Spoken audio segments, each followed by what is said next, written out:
Hello, hello. Welcome. Good morning. Atamaria. It's almost 1 hour later than I normally hop on live for these Friday morning calls, 10 to 10. I just went to a webinar with Louise Nash and the team at Circular by Nature, and they had this whole plan laid out, and it's ever so exciting. But to get to that, from 8 to 9, I had skipped breakfast, so I just had to go make some food. So here now, and what to say this week? I am enjoying the midwinter, not midwinter, it's early winter, but we've just had the winter solstice, so it feels like the kind of darkest time, even though it's not yet the coldest time. And slowing down, going inwards, and I've got a little bottle, special Three Kings preparation. This is one of the biodynamic remedies, and it's got frankincense, gold, and myrrh. And it was made by Christine Mogini, who passed away around this time last year.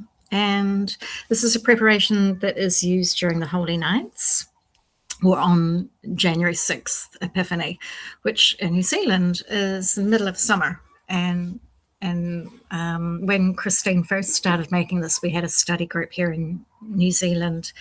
And one of the questions was, is this a midwinter preparation? Is there a Christmas mood around June 24th through to the 6th of July? And so I'm sitting in a 12-day kind of tease out the 12 signs of the zodiac and just listen for, is this an echo of that Christmas New Year period? So that's where I'm at today. Activities since the last call on the 12th of June.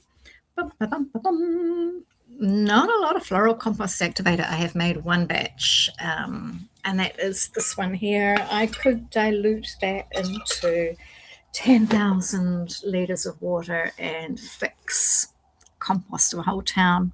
And I'm still just searching. Who wants this? It still feels like the narrative in waste minimization and composting and even biodynamics is just to make decent compost. No one's really wanting to make exquisite compost. But to show you the flowers that went into that batch, so this was solstice, made it on Sunday, and it's got the basic 6 biodynamic herbs from the quick return recipe, and then all of these other ones that I picked on Sunday morning as a like a snapshot of the garden in that moment. And for the first time ever, I have added chili pepper, like aliveness. So that's been really fun to sit and look at this bunch of flowers with the chili pepper. And I took some up to Ngatai Eruapa, but really, I would love dozens of customers where I drop in and fix their compost regularly. So if that is you, please reach out. I am available. And I don't want to say too much yet, but I'm available for more than just New Zealand.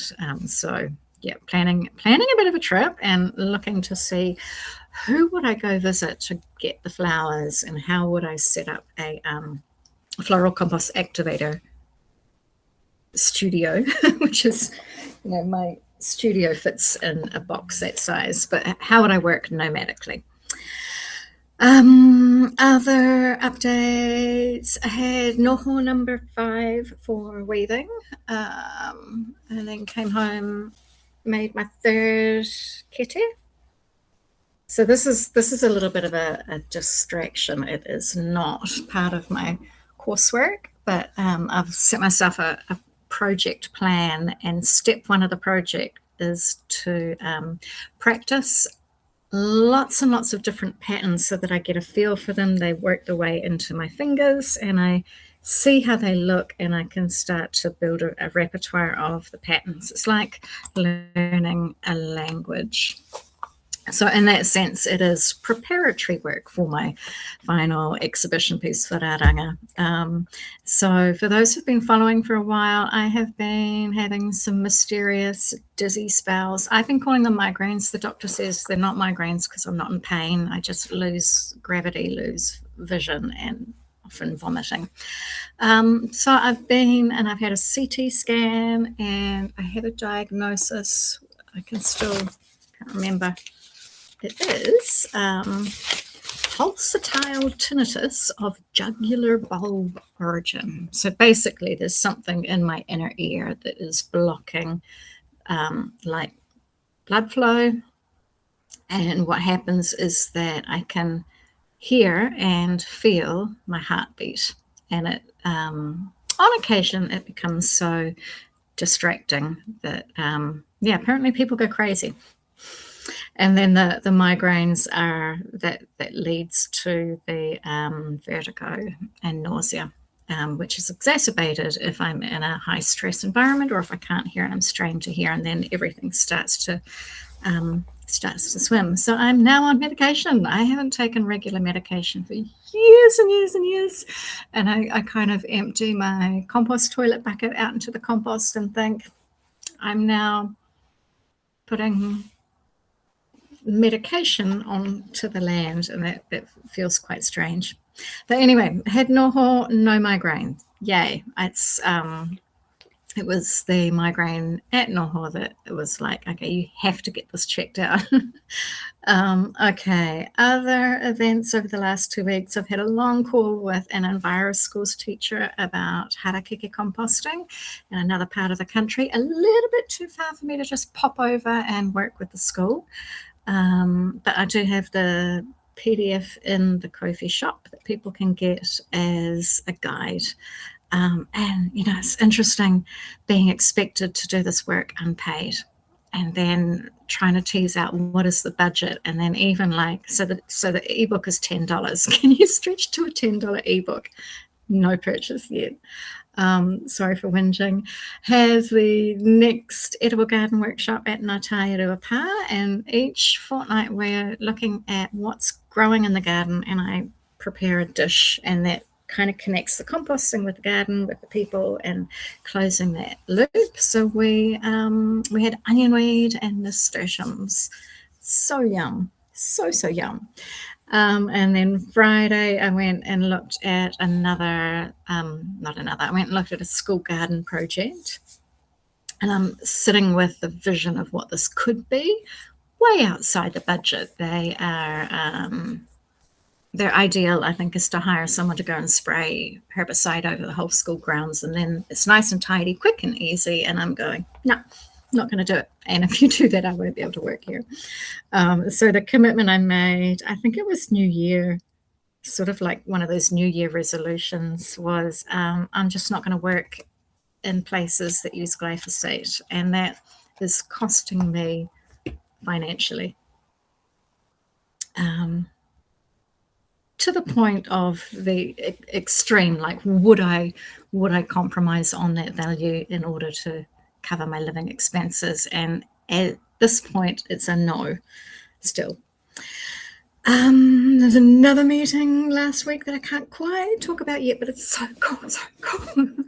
So we are coming close to setting up a way of working. So meeting this afternoon. So 2 weeks from now, I'll have news on that. And then I've been out to see a farm here in Tuako, someone connected with the Ngātairua, and we're looking at how we're looking at all sorts, but there's a really exciting conversation finding the overlap between, not the overlap, but maybe the intersection between biodynamics, a Mātauranga Māori worldview, the Maramataka, and mainstream Christianity. And then what's right for this land, and is there an interesting conversation to be shared with a larger audience? So stay tuned for that. This person, she followed me home and she loaded a couple of worm farms into the car, and she's off to create like a circular system, keep the weeds on site, stop spraying weed killer, look at the biodynamic remedies, expand all the herbs and flowers so that there's biodiversity, there's a forest there, there's an orchard, there's a nursery, and just the kind of work that I most love to do. So what else? That was all I wanted to share. Oh, I have put in the diary, I'm very mindful that for paid subscribers, I want to have at least a monthly Q&A session. So Monday, the 29th of June, full moon. At least it's full moon in my diary. Sometimes full moon in New Zealand is a little bit different. So 9 a.m. Monday morning, I will do a Q&A session. So if you've got any questions, please, I'll set up another post, reply to the post, and then I'll go deep into whatever topics people are wanting feedback on. So over and out for now. I didn't talk about the AGM. We had the AGM for Biodynamics New Zealand on Sunday. Lovely having that land on the solstice and feel like there's more happening than just like looking over the financials. And I had submitted a motion to ask the Council of the Biodynamics New Zealand to examine the purpose of the organisation with a view to refining it, updating it for the 21st century. And I had 5 key areas where my work has met with resistance because it doesn't fit. I never fit in the box, yeah? So even if they refine the purpose, I still won't quite fit. But the 5 areas are, see if I can remember them off the top of my head. Urban composting, like beyond farming and gardening. So many people in cities don't have access to cow manure but could still be practicing biodynamics. And so calling on the Biodynamic Association to meet that demographic and to have biodynamics be visible in botanic gardens and parks and hospitals, retirement homes, schools, universities. It just goes on and on and on. There's so much soil in cities that isn't being well looked after. And I don't blame the people working in those spaces. So one of the other 5 points was education from early childhood through school, right through to the horticulture training programs. Like people are getting taught how to grow food and they're not taught how to make biodynamic compost. They're not taught how to grow organic food without the synthetic fertilizers, herbicides. I heard someone this morning talking about it as crop control. No, crop protection. Crop protection is the euphemism for herbicides, pesticides, fungicides, insecticides. So the 5 points, there was urban biodynamics, there was education, there was alignment with Te Tiriti. I am adamant that the only reason biodynamics is in New Zealand is because of Te Tiriti o Waitangi, and therefore there ought to be an acknowledgement of that. And from my trip to the UK and networking with international biodynamic researchers and seeing what's happening in other countries around the world, I know that there is an expectation for biodynamic practitioners in New Zealand to work with Indigenous wisdom and to find how biodynamics can evolve for this land and with the people of this land. So, yeah, can't wait to see what they do with that. 2 more areas. What were they? Research. Oh, just like, can we take our work out and talk with the agricultural research community? Can we show them what's possible? And can we welcome them to come and research us? Let them measure the soil, do the tests, let them ask the questions and do the polls, whatever they want, because we know biodynamics works, but we don't have the evidence in the sort of mainstream scientific perspective. And then the 5th point, which was actually number 1 of the list, was fiber farming. And so the whole question was sparked from being on the advisory board for Dirt Charity, and then listening to the challenges and how hard it has been for Arizona Muse and her team to get fiber into the narrative of biodynamics globally. Now there's a report coming out soon, so exciting, a literature review from Oxford University looking at the global impacts of fashion fiber.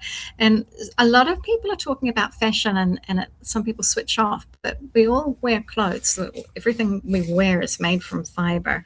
And there's also fiber in interior design, sofas, towels, sheets, car seats, hospitals. I was reading the Oxford report. It's like, wow, this is way bigger than fashion. So yeah, my motion was passed. So BDNZ will now be forming a working group of some sort to look at the purpose of the organisation, not just on the website, but in the constitutional documents, and see what needs to be refined. So I'm calling on all my networks to come and be part of that. And over on Instagram, I've got a series of posts and stories and reels that kind of tease out each of these 5 areas, and there are more, always more. So very exciting. And I am going to stop there and hope to get questions, and I'll do another session Monday morning for paid subscribers. But bye for now.